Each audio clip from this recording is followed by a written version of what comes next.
What's up, guys? Welcome back. It's your boy Johnny Go Vroom, riding around on the Begode race, and this episode is all about Rise of the Suicide Squad, the mod squad that Begode is putting together to answer the Justice League that is the P6 superheroes that InMotion has put together.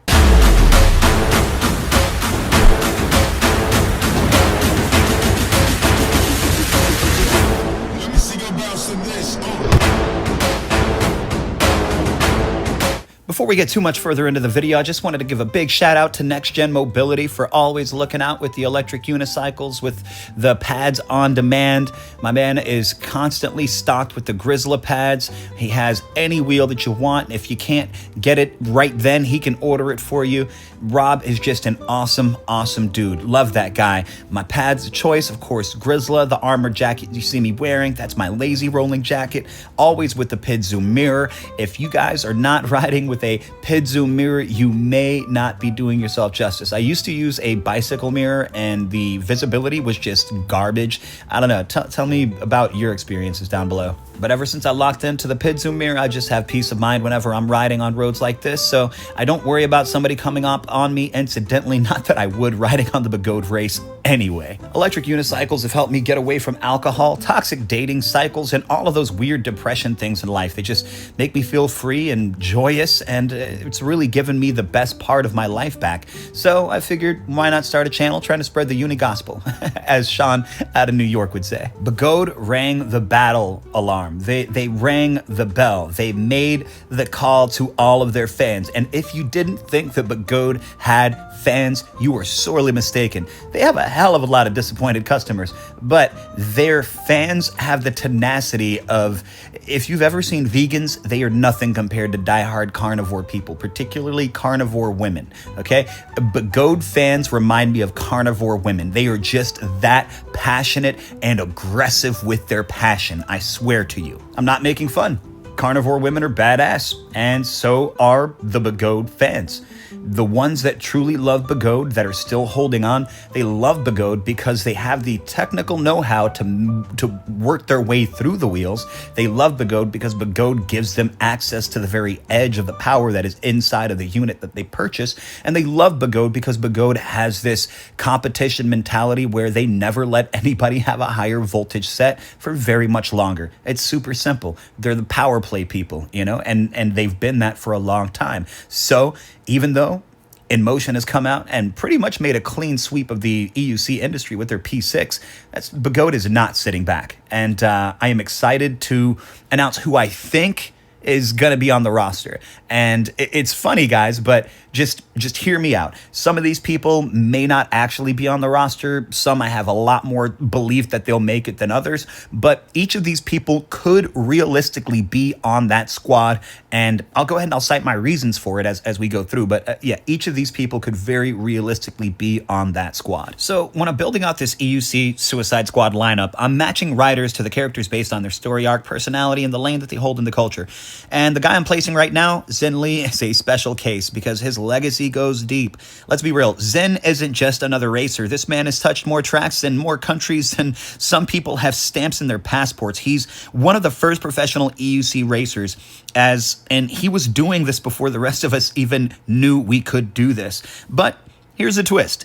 Yeah, I mean, he's getting older. Yeah, maybe he's not gunning at every event like he used to, but don't mistake that for silence. Zen is not the quiet veteran in the corner. Zen talks, Zen chirps. Zen will look you dead in the face and tell you he's still better than you. And honestly, he probably means it.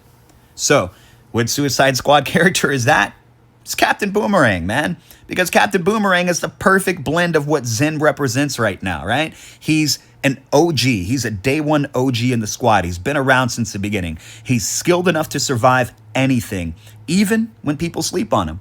He's trash talking nonstop, like he literally cannot help himself. He's chaotic, but he's effective, not polished, not disciplined necessarily like Rick Flag, but still deadly in his own disrespectful, sideways grinning way. And just like Zen, he's the dude you never fully count out, because even if he's not winning today, he's always one crazy comeback away from making everybody look stupid. Zen is Captain Boomerang with a wheel instead of a weapon, fully capable, incredibly traveled, unpredictable, loud, confident, messy in the best way, and absolutely still relevant if the right moment lines up. Next up on this EUC Suicide Squad roster, and honestly one of the easiest placements in the whole lineup, Roger Hajali. Let me set the stage properly, because if you're newer to the game, you might not understand the magnitude of this man. Roger has been a tech wizard since the literal beginning of EUC culture. Before there were aftermarket mods, before there were tuning companies, before there were firmware arguments, before people were arguing about torque curves and BMS limits, there was Roger. That may be a dramatization. Out in a garage somewhere, tuning a stock wheel into something that could outrun the laws of physics. That's not an exaggeration. And probably void every warranty ever written. That is also not an exaggeration.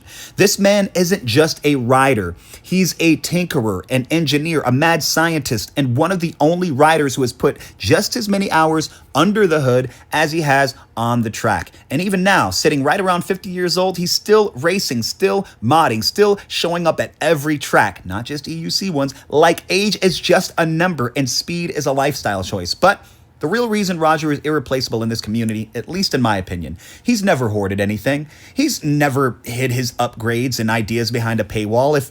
He's never acted like his knowledge made him better than you. If Roger builds something that makes his ride better, he shares it. If Roger figures out how to charge faster, he shares it. If Roger sees a rider struggling, he helps them. And that leads us to the nickname that has leveled us up from meme to legacy, the Roger Charger, the gold standard, the you better own one if you're serious Charger, the I don't even need to explain it to you, you already know Charger. So who is Roger Hajali in the Suicide Squad? Well, I can tell you, he's not the loud one. He's not the reckless one. He's the guy who keeps the whole squad functional. He's the engineer, the inventor, the mechanic, the strategist, and he's still on the battlefield himself. That makes him the thinker, like the Clifford Carmichael version, not the frail dude behind a computer, but the cybernetic architect who built the tech to improve the weapons, enhances the team, and still jumps into the chaos because he can. So if Pagoda ever formalizes a true race team, which I think they're doing it, Roger's not just on it. He might accidentally end up to be the team captain because nobody else has done more to push the brand forward and bring the community with them. Roger he's not just part of EUC history, he's one of the people who built the timeline. So next up on the EUC Suicide Squad, and this one is personal, near and dear to me, guys, we got to talk about Show Scott. Because before there was all these new riders showing up with their 80+ mile per hour prototypes and big hype, there was a moment about 3 years ago where Show Scott blew my mind. This man was one of the youngest, fastest, most fearless riders I had ever seen on an electric unicycle, and I remember the exact moment the switch flipped for me. It was when he did those high-speed EXN runs for alien rides. Not just fast, reckless, but precision fast, pushing harder, pushing cleaner, like he jousted with the camera out front, cutting the wind like a ninja samurai, pushing past what I thought was even mechanically possible at the time. And it wasn't a fluke. It wasn't a one-time clip. Show has consistently been near the top or at the top of every race he enters. He rides like a predator on the hunt, head down, chest low, eyes forward, devouring distance like, yeah. And here's the wild part. Half the time, he's launching harder than riders on more powerful wheels, like most recently. Dude, it was crazy to see what he did at TEF. The man has torque in his DNA. Even in his most recent race, if not for pure unfamiliarity with the wheel, he absolutely would have given the InMotion Dream Team a problem. On a lower voltage machine. That's not normal stuff, guys. That's not just talent, guys. This is combat instinct, man. Show is not to be left out of any conversation about top racers. He's not falling off. He's not fading. He's a quiet storm with a winning smile. So, who is Show Scott in the Suicide Squad? Well, he's Deadshot. Because Deadshot is the one you send in when you need the impossible hit. Deadshot is young, but already legendary. Deadshot doesn't waste movement. Deadshot doesn't panic. Deadshot just lands the shot. And Show has been that since day one. Whether he's repping alien rides testing a prototype or showing up at the track with that "I'm here to ruin your podium math" energy, Show is the kill shot. Next up on the EUC Suicide Squad roster, and this one is important, we've got Maribel Vargas. Now, Maribel is a bit of a trick to describe if you've never met her. I mean, and I haven't. I've only observed her online because personality-wise, what I've observed is she's got this young, bright, bubbly, like Bubblegum Valley kind of energy in her stories and in her reels when she's doing her day-to-day stuff. She laughs, she jokes, she's goofy, she talks with emojis in her voice. But the second she gets on the track, everything changes. The helmet goes on, and it's all business. Maribel doesn't just dominate women's races, she jumps into the men's events too, and she doesn't blink once about it. She wants the harder bracket. She wants the uphill fight. She doesn't think, she hunts. And yeah, maybe she's not the biggest YouTuber, maybe the world doesn't fully realize what she's becoming yet, but every time she shows up to a race, people remember her. Sponsors see it, crowds see it, other racers feel it. She races like she has something to prove every single time. So who is Maribel in the Suicide Squad? I mean, it's simple, dudes. She's Harley Quinn, because Harley Quinn is that perfect mix. Silly and sweet on the outside, at least from what I've seen, okay? I have not met her in person, right? Absolutely weaponized chaos when it's time to move. Underestimated until it's too late. Doesn't care who's in the ring, she'll fight anyway. And when she shows up, the whole room starts paying attention. Maribel doesn't just race. She rewrites the expectations for every girl coming after her and embarrasses a few boys along the way. She's not the side character. She's not the female division. She is the Harley Quinn of EUC racing. And the track, it's her mallet. Next up on the EUC Suicide Squad roster, and this one is a fan favorite, we have La Laxina. Now, if you've never ran across this man, he's kind of hard to describe. Because on one hand, he's this big, strong, tactical-looking dude. This man rides with an assault rifle in one of his videos, and in every other video, he's got his dual-shoulder pistol sling setup just like he stepped out of a tactical training course. But the wild part is, he is one of the sweetest, warmest, kindest people in the entire scene. It seems like he'll help anybody. He'll joke around, shake his butt for the camera, make fun of himself, never takes life too seriously. He has zero ego for a man who could easily take the spotlight at any time. He could be the poster child for every EUC brand, but he stays with the people. He's not chasing fame. He's chasing fun and family, it seems like. But don't get it twisted. When it comes time to ride, he is power, poise, and control, focus, consistency, zero panic. The kind of rider who can handle high-speed chaos and still look like he's gliding. So, who is La Laxina in the Suicide Squad? Well, he's King Shark. Because King Shark is the lovable tank, the big dude with the big heart. Hi, friend energy, 1 second, tear the roof off this motherfucker the next. He's friendly, funny, and absolutely unstoppable when it matters. He's the walking contradiction. Goofy, but lethal. Kind, but commanding. Peaceful, but capable of great destruction. La Laxina is the rider who could body the whole field, but instead he's at the cookout making everybody laugh. And that's King Shark energy. Now, the last character in this EUC Suicide Squad story, and this one isn't a racer, but his role is just as critical, okay? It's Lem Ung.